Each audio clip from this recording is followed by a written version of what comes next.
Hello, welcome to the Apartment Academy. I'm the Dean of the Academy, Daniel Cunningham, and we want to welcome you back to these ivy-lined edifices of the Apartment Academy, which is the multifamily's only operations-focused podcast featuring insights from industry leaders, investors, vendors, and technology providers. So if you invest in multifamily real estate, are you involved in day-to-day on-site operations of apartment buildings? We are your source for efficient operations, maximizing ROI. You are our student demographic. Today's podcast was with Jen Picotti, who is with a company called Swift Bunny, and really compelling insights into employee satisfaction and retention, which leads to resident retention, which is something that we think about all the time. So I hope you enjoy and learn a little something. Here's Jen. All right, welcome Jen Picotti, today's professor at the Apartment Academy. Jen is the Chief Learning Officer at Swift Bunny. Jen, really glad to have you today. Give us a little quick background about yourself so we understand the context of what we're going to be talking today as it relates to your personal experience. Well, thank you so much for having me. I'm so excited to be here. I have been in this industry since 2000, and I started on the owner-operator side. So that was like my first baptism by fire to work closely with on-site folks and get into the customer experience. And I was their quality manager, policies and procedures, all that operational type stuff. And then I moved over into the vendor side with Satisfax Research, got into the employee survey side of things to really understand what they like, what they don't like, what's frustrating, what they love. And then we were acquired by the same parent company as apartmentratings.com. So I got to understand that whole side of things as ratings and reviews became suddenly this integral part of brand management and hearing the voice of the resident in a new and different way. So spent time getting to understand that. Moved into the corporate social responsibility side of things with Manage Inc., where we really saw the cross section of employee feedback, resident feedback, supplier feedback, and how all of that was impacted by the social responsibility of property management companies, because that's becoming a big part of investors' decisions on who they're going to be partnering with. They want to see the environment, social, and governance aspects of what companies are doing. And then finally, that company was purchased, and out of that came Swift Bunny, where we are focusing very particularly on the employee engagement and the employee experience in multifamily, so that I've had this 360-degree view of this industry, which I absolutely love, because you get to see how it all works together, how one thing impacts the other. And so that's brought me here with you today. Right on. Great. Well, let's jump right into that then. Why? There's a couple things I want to cover today. Employee engagement, as you just mentioned, resident satisfaction as well. Talk about just why are these things important to the industry? Why does it matter? What problems did Swift Bunny come along and want to solve for the apartment operators? Well, I've always found that it's really interesting that property management companies tend to focus primarily on the resident experience, and they set really high standards of how they expect their employees to interact with, respond, and serve their residents in their community, which makes sense. We want to make sure the customer is happy. But what's interesting is that we don't focus as much attention on the employee experience. And if the employees don't have the tools, the resources, the support they need to do their job well, then it's really difficult for them to be able to, or even want to, provide this amazing resident and customer experience. So what we're hoping to do is help property management companies really look at the full experience and understand that in order to get the best resident experience, the highest level of resident retention, you have to take a step before that and say, all right, what is the employee experience? What do they have what they need to do their job well? And what typically do you find is lacking in when it comes to recognizing the importance of the employee experience that they're having? I think that most owners, most employers, when they hire people, they expect, okay, We've hired you to do a job. We know that you're competent. You have the skills and information you need. So just go do it. And the focus is really on holding on to those customers. I think when they realize that when employees are interested and excited and feel supported in their work, the return on investment is exponential. They're going to be more profitable. They're going to see less turnover. And I think they also don't understand the true cost of employee turnover. Right now, employee turnover in our industry is at about 33, 34%. And in some cases, like maintenance and leasing, it can be like 50 and 60%. That's expensive, not only in trying to find and recruit and bring people on board, but man, the people who are left behind on site and having to cover for those roles that are missing and being hired for, it's exhausting. And when residents don't have that consistent, those names and faces that they know, they develop relationships with those on-site folks. They can go in and they can say, okay, the crazy cat lady situation is blowing up again. And if I go into my person in the leasing office, I don't have to explain the crazy cat lady. They have lived that with me over the past 3 years. And they can say, don't worry, Jen, I'm on it. We'll take care of it. So those types of relationships are critical. So if you can reduce employee turnover, what happens is you actually reduce resident turnover. So those are the connections I really love making with these leaders and owners in the property management world. It's oftentimes difficult to really get to an ROI on things like employee satisfaction. But you mentioned that it sounds like Swift Bunny has a beat on that. Is there something you can share with the listeners with respect to what kind of ROI is driven by great employee engagement? Yeah, absolutely. One of the biggest things that we look at is the cost of replacing an employee. So every time you lose an employee, it typically takes anywhere from the employee's salary plus 10% and up to 2 times that employee's salary to replace them in the organization. And the higher up the food chain you go, whether it's an on-site manager, whether it's a regional manager, or whether it's a VP, SVP, C-suite, those can be more than double and maybe even quadruple that person's salary just to replace them. So that in and of itself, just not having to replace someone and pay that extra money, that really reduces the spend if you can reduce that turnover. But also things like overtime on site. If you take into account the amount of overtime that it takes on site to cover some of those roles that haven't been filled quickly, you lose a maintenance team member. Well, someone's got to still keep up on those service requests. If you lose a leasing associate, you've got to be able to take care of all of that traffic that's coming in, answer those calls, make those schedules, do those tours. That overtime really adds up. And not only that, the level of service goes down. So if you have residents, if you're short a maintenance person and you have people waiting for their service requests to be completed, they're having to wait a day or 2 or more longer, the level of service goes down. And service requests and follow-up to phone calls and things like that are typically the number one reasons a resident is not going to stay at your community. So you have a much higher risk, flight risk, from the resident point of view when they're not getting that level of service because you have employee turnover. Do you have any feel for how long it takes for, when you have turnover, for a new employee to sort of become fully productive and efficient? Is there some lag, even if you do find somebody to replace that person, between the time when they get hired and when they're actually, considered a fully functional member of the on-site team?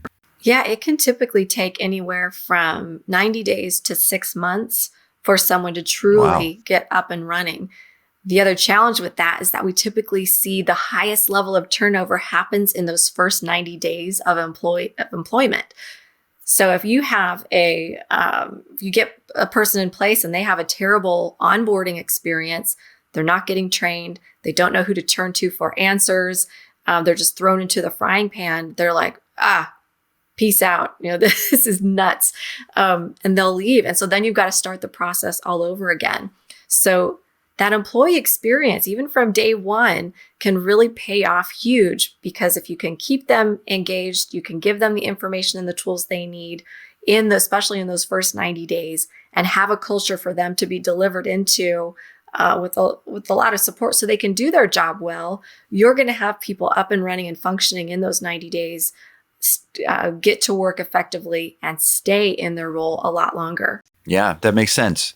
Jen, can you share with us what are some of the most common sources of employee dissatisfaction? When you survey, what do you find people are upset about? When it comes to residents, it's really interesting to me that it comes down to the basics. And for year after year after year, I mean, I was in the specific resident survey side of things and the ratings and review side of things for nearly 10 years.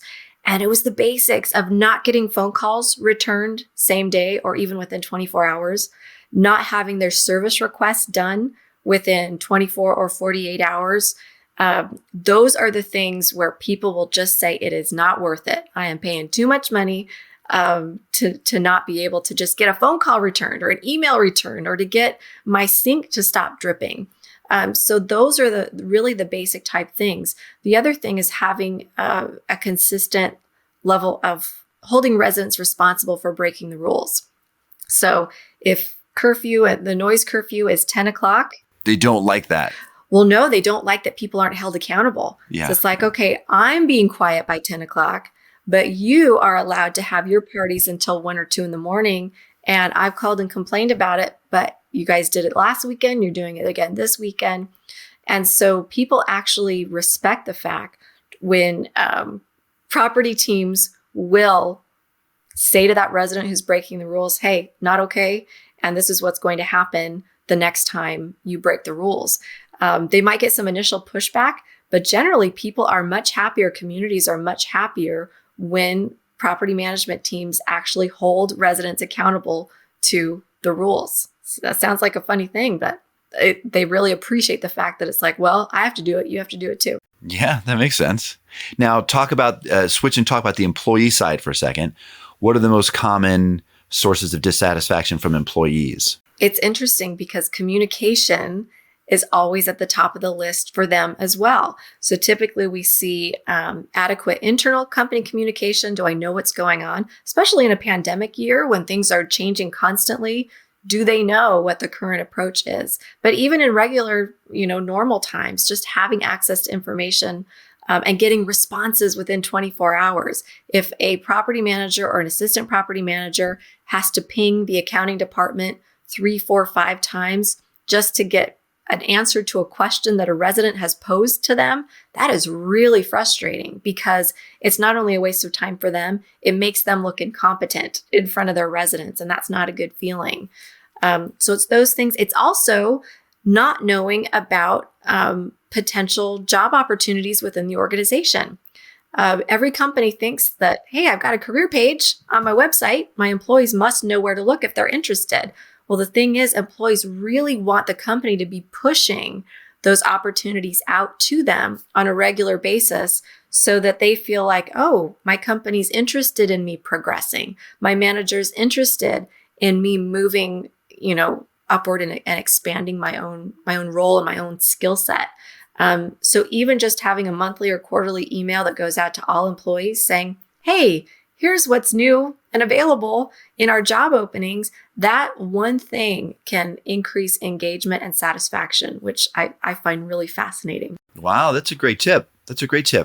Let me rewind to what you said about communication. When I was running a property management company, I mean, there was a lot of chaos that I experienced on a day-to-day basis. There's a lot happening on site. And it does sometimes seem like it's difficult to get to everything, right? To answer all the emails, to get to the text messages when you have residents that have burning issues, sometimes literally. What have you seen, Jen, between those companies that you survey where there's high employee satisfaction and those that aren't? What have you seen that is the difference in terms of their communication style, the tools? What are they doing differently on the communication front that's leading to a better employee experience? There's a few things that really make a huge difference. First of all, making sure that every single employee has a unique company issued email address so that they even have the ability to get information out to everyone. It's amazing how many companies we've come up against that don't have email addresses for all of their people. Crazy. It's like, that seems like a basic. So just having that. The other thing we see is not, or let's say this another way. Another thing that we see is if companies are aware of what they're asking of their people. So instead of just saying, well, we're doing this report because we've always done it every week or every month or every quarter, having the time, taking the time to look and see, does anyone else run this report? Is it really necessary for our manager on site to run this report? Or is this a report that we can run internally at the corporate office and be able to make the decisions we need to make? So really being focused on everything we're asking of on-site team members. Does it impact a decision that's being made? Does anyone even look at this information? And is there another way that we can gather this information that will be more effective and be less burdensome for the on-site teams? Because there's a lot of duplication that you typically find taking place that really burns time on the on-site team's perspective. And the third thing that really makes a difference is that the leadership is doing a regular communication with their teams. On-site teams, every level of the organization, they love hearing from executive leadership regularly. It's great if they have a good relationship with their manager, but there is actually a strong correlation between employees seeing and respecting their executive leadership and the impact that it has on their willingness to stay with the organization. So companies that have been doing monthly or bi-monthly all hands town hall meetings, whether it's through Zoom or a phone call, just hearing the leader's voice on a regular basis and hearing, hey, what's new? What's going on? Who's celebrating a 25-year anniversary with the company? Just those kinds of things. Even if it's just a 15-minute call, that has a huge impact on people feeling connected and informed and a part of this organization. Yeah, right. So we didn't really talk about that. I mean, with the effect of COVID in the last year, that need to hear from senior executives has probably only grown because you're not getting the same level of site visits that you used to have, and so engaging through Zoom and something like that's become more important than ever. That has been a huge impact on the success or level of challenges for property management companies is this whole COVID thing. The companies that have been most successful and have had the highest level of engagements from their employees and residents are the ones who have been very proactive about their communication. They've had the infrastructure in place, the emails, the phone numbers, to be able to connect with their employees and residents regularly and their suppliers. So there's some companies that have done it really well, like Red Peak out of Colorado has done a phenomenal job of, from the beginning, they let every group know through all of their channels, social media, email. They would do conference calls to let their residents know, this is how you get in contact with us. This is the level of service you can expect. It's different, but we're keeping an eye on things. They let their suppliers know, here's how to contact us. Here's what we will and won't allow right now. They let their employees know, here's what our schedules are going to look like. Who's going to work remote. They were really proactive about it. But there are some companies that have really floundered and their people are just absolutely overwhelmed. And so because they don't have the information, they don't know how they're supposed to be handling certain things. So it was interesting because the companies that were consistently doing like weekly or bi-weekly town hall meetings with their employees to keep them informed of the changes during the pandemic, we would hear back from them saying, I think we're going to take our foot off the gas and, maybe just do once a month or every 6 weeks or something of checking in. And we're like, no, don't take your foot off the gas. Things are still changing. Things are still evolving. Economies are opening and reclosing and all kinds of things. So keep that cadence because your people have gotten used to it and they're really looking for, even if nothing's changed, just get on that call and say, we're still doing the same thing this week. and that's what they're looking for. So communication is key right now. That's interesting, Jen. I wonder, have you seen enough of this yet to say if there's a trend towards having these companies gotten used to this new method of virtual communication?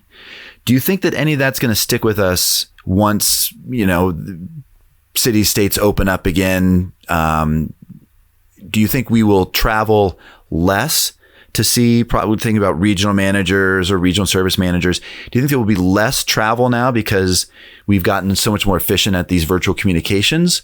Or do you think we need to go exactly back to how we were in terms of the amount of on-site visits that are being conducted in order to really have a well-functioning and satisfied workforce? I think that there's been a lot of introspection during this time of what do we want life to look like now that everything was pulled back and we weren't able to do anything.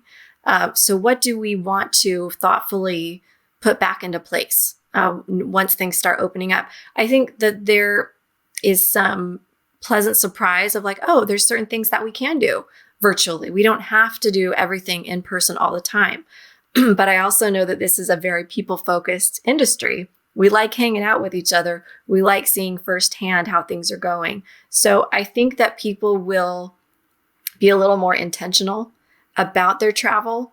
I think they will be more willing to look at how can we do this through a phone call or a Zoom meeting. But I also know that people are zoomed out. It's like the amount of meetings doubled for most people. And it's like, well, since we can't just check across the hall and see that someone's sitting there, we should probably have an hour-long meeting. It's like, oh my gosh, please no.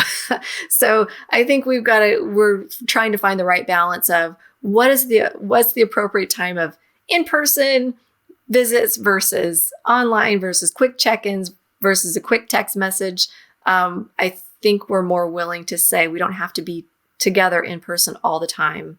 And it's opened up new opportunities for conferences, for training, people who wouldn't even consider remote options for some of those things. I think now they're more willing to say, okay, let's try it, or let's allow some of this to happen virtually. And I think that's a positive thing because it can save a lot of money. Yeah. So if you can really get that process down, which is to say how you can bifurcate those things that really can be done virtually and monitored virtually versus those that you need to be in person, then you will be more efficient with people's time.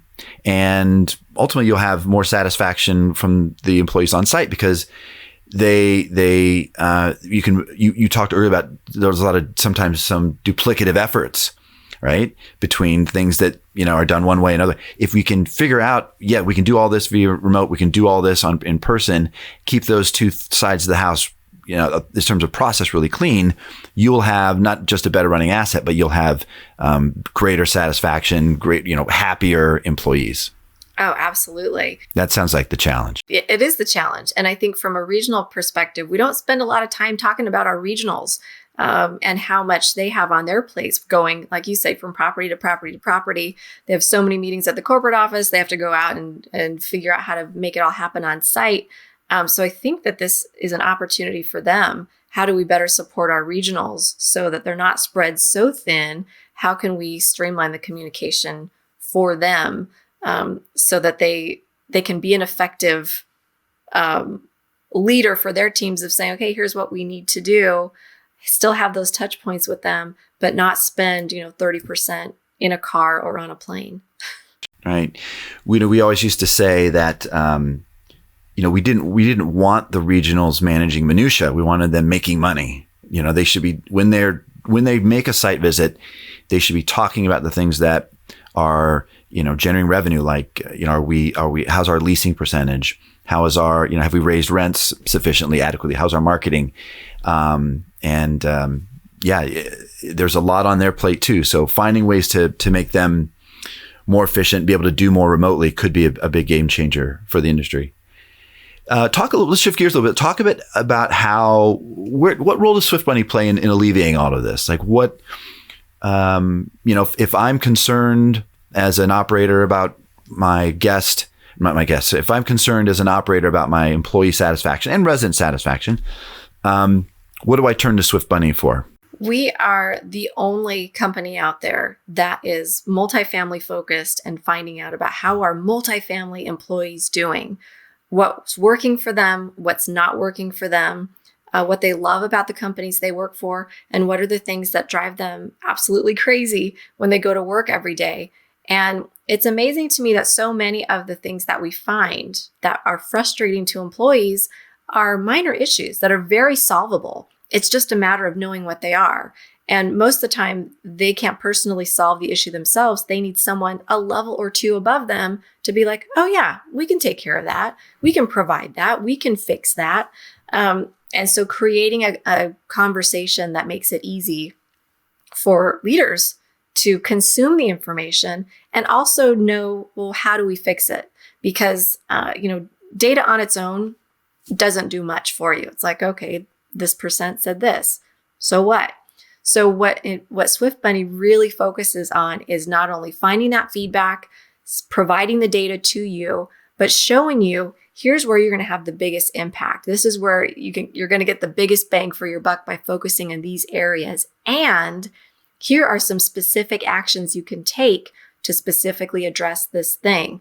Because knowing what the problem is one thing, but having input on how to solve it, that's the critical point. So that we do all the heavy lifting for you so that you can say, okay, let's put that in place. Let's solve this. Let's make it easier on our people. So there's a truly a consultative piece of what Swift Bunny does as well, it sounds like. Oh, absolutely. And being able to connect the dots and also help learn from the greater industry and to tell a company, here are the trends that I'm seeing. Here are the things that I see working for other companies that you might want to consider. And I think I know that people really appreciate hearing, well, what's everyone else doing? What challenges are they running into? And I think that's extremely valuable, especially that it's specifically multifamily focused, because what might work in a restaurant or a hotel might not work in this particular environment. Yeah, I love when people speculate about trends or try to look into the future a little bit and see what's on the horizon. Is there anything compelling that you're seeing that's on the horizon when it comes to employee engagement, employee management that you want to share with people? Yes, we are in near crisis mode with on-site managers. Never before have I seen on-site managers at such risk of not only leaving the company they're currently working for, but leaving the industry entirely. So over the past 9 months or so, I have seen a huge shift in managers' intention to stay with their company. Typically, they are solid rocks. They are the ones that are like, yeah, I'm sticking around. I am very likely to be here over the next year, 2 years, whatever. We're seeing a huge shift so that nearly 1 out of 5 employee on-site managers are not sure whether they're going to stick around for the next year or not. Now, typically, so that's nearly 20%. Typically, I see that number around 9 or 10%. So we're nearly double that number of managers who are like, I don't know about this. So one thing that we can do, because a lot of times, again, it just comes down to communication, of checking in with your managers and saying, what is the biggest obstacle that you have during your week that's getting in the way of you getting your work done on a weekly basis? By just asking that question, it is amazing how many issues you can resolve and how a manager will finally feel heard and seen and get the support that they want. Because again, so many times it's a very small thing, but they personally don't have the authority or the ability to solve that particular issue. So take care of your managers because they need some TLC. They have been bombarded, especially during the pandemic. They really need support. They've been doing a lot. There's, this is a difficult industry as it is. It's difficult enough to retain people because in many ways, managers have one of the most difficult jobs I think I've ever seen, right? Which is if you're doing a great job, if you're the best manager that there ever was, somebody's probably yelling at you today, right? Because managers have to do unpleasant things like, tell people they have to pay their rent and that their dog does not meet the breed standard. I mean, there's all kinds of things they have to do. It's part of their job that upset people. So, Yeah. So if you layer on top of that a lack of communication from internally that compounds that, then you're really adding for a recipe for mass exodus. Yeah, that's very interesting. Have you seen? And these are who the residents love. They love their managers. Those are the anchors. Residents develop relationships with their managers. They bring them cookies. They bring their kids by to say hi. They stop in the morning to have a conversation. So when you lose that manager, that anchor, residents notice, and that makes them a little more likely to say, maybe I'll check out this community down the road. Yeah, one of the major drivers of resident retention is a feeling of community, right? A feeling of belongingness. And we don't. Oh, absolutely. Yeah. And managers play, what you're saying, is a big role in that. Oh, a huge role. They're the ones that set the tone. They create the culture. They're the ones that give the example for how leasing and maintenance should respond and interact with the residents. So they're just absolutely key. Anything in terms of trends, anything else happening that companies are doing to go out of their way to sort of retain employees? I think we're seeing an increased focus on maintenance. And we're seeing some very creative training programs because it's really difficult to find and keep good maintenance techs. We're hearing a lot about how the people that are in the employment pool right now are less skilled, but want more money. And so there's a lot of creative programs out there that are going out and recruiting individuals who might have an interest in maintenance, but maybe don't have the skills, and putting them into creating their own skills and trade schools within the property management company, and taking some of their seasoned vets to do clinics and build their own internal bench strength and invest in their local communities, going to high school career fairs and local career fairs where you're just saying, hey, if you're interested, if you're good with your hands, if you're interested in this type of thing, but you don't have the training, we will train you. And a lot of companies are seeing some great success with that. So instead of relying on, we hope that we can find someone, they're creating their own internal academies, which I'm sure you can be appreciative of. But I think we're having to get creative in those ways and develop our own talent, because the talent pool is not giving us what we need right now. Yeah, wow, that's always been a problem. Well, Jen, this has been really insightful. I think you shared some great things today. I really appreciate you coming on and joining us today. Thank you. It's my pleasure. Thanks so much for having me.